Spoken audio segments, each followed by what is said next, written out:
just a bit to comment before we start. Just let me say that I actually was the founding director of ITE. So I was ITE as CEO from 1992 to 2007, for 15 years period.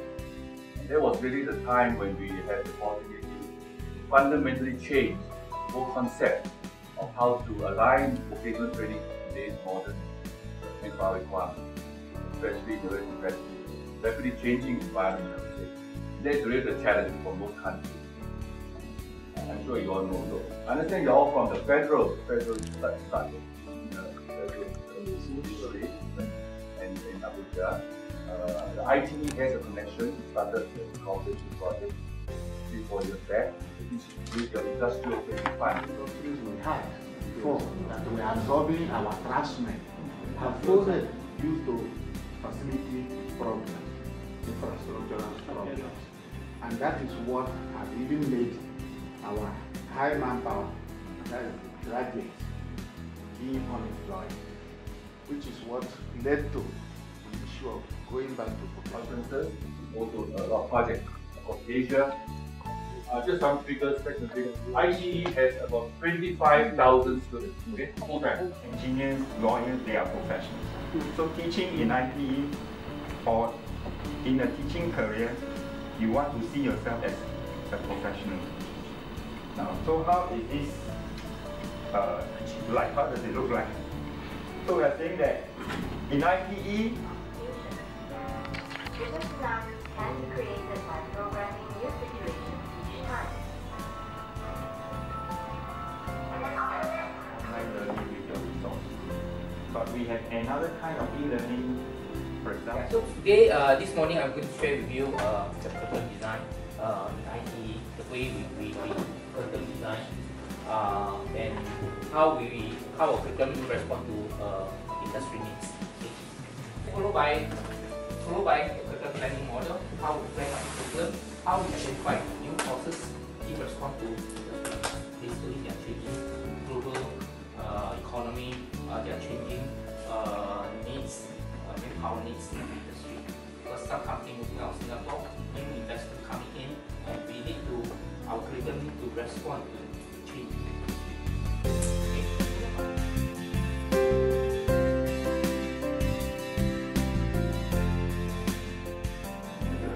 One, they can play a real one, then narrow down to the particular one, what sensor, what controller they are using. A skateboard power by day. Okay, so I can show you, but quite dangerous. But students can do it. Then I will tell you why it's so different. This is where we learn together with the outside company, together with our student, together with the very advanced simulator. Our groups of students will come in here, will practice. We have about 20 students per group. So you've got a patient in the ward coming in here, so they have the contacts and then they look after the patient who is under anesthesia. Operation over, then the patient will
they actually, we are from the Ministry of Manpower, so they actually has the mandate to talk about upgrading all the workers. But we, as part of MOE, together with the Polytechnic, we also play our part in supporting the whole infrastructure of workforce development because of the heavy investment in our infrastructure and so-called the expertise that we have, right?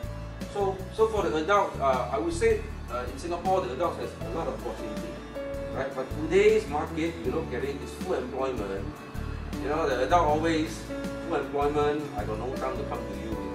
Actually, for remote operations. So when you look at our fixed regular intervals, where we do a review to say, okay, whether we need. But this is in terms of mounting new code. What about the old one that exists? The old one we are audited. Like I said, ITE will do an audit.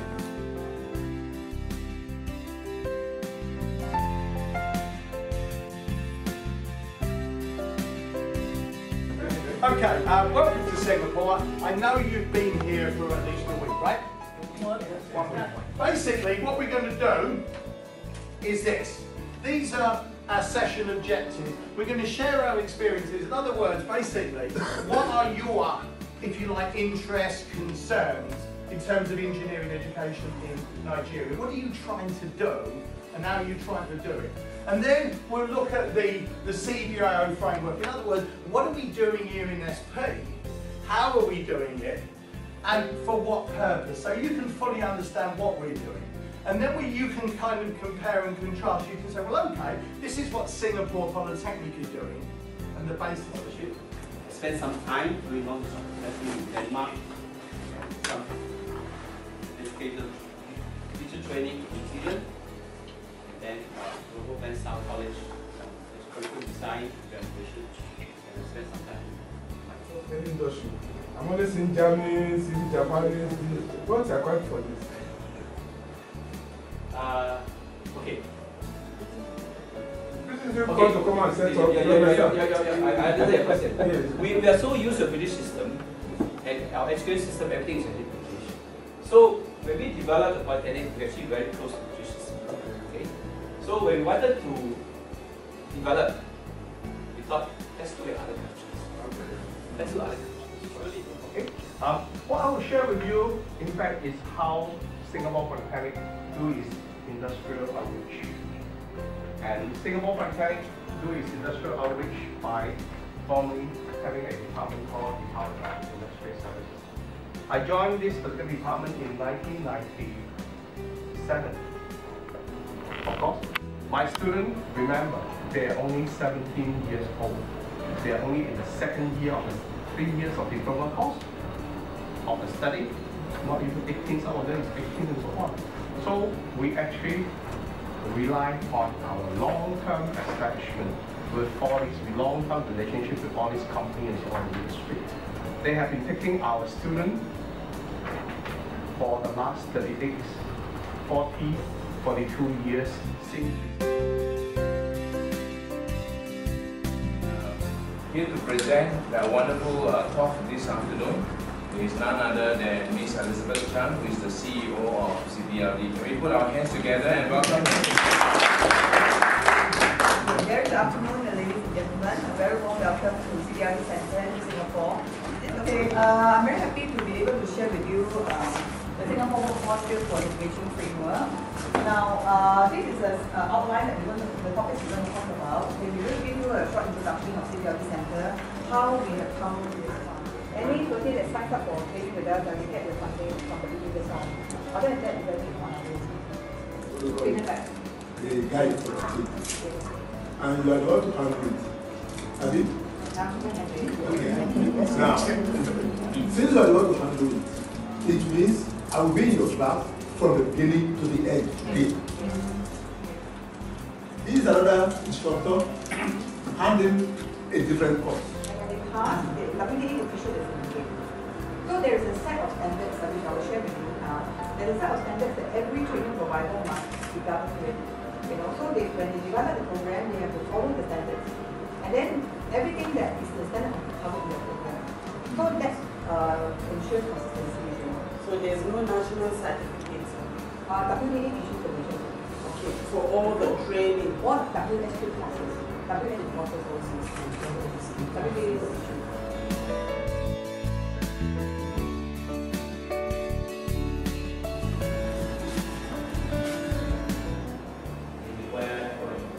Day, time you give up on first,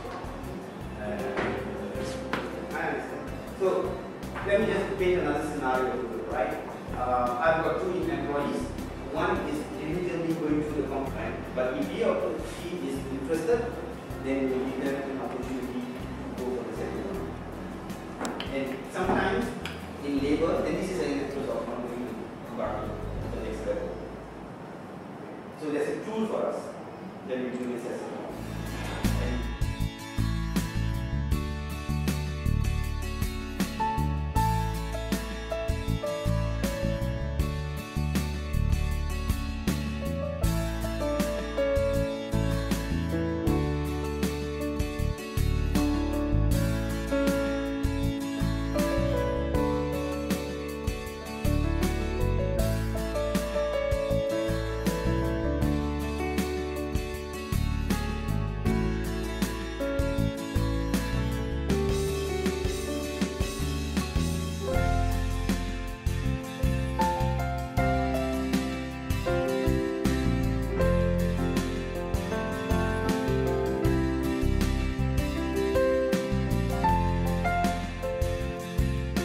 Extremely honored to have Her Excellency Noya Rajesh Okapara, Nigerian Ambassador to Singapore.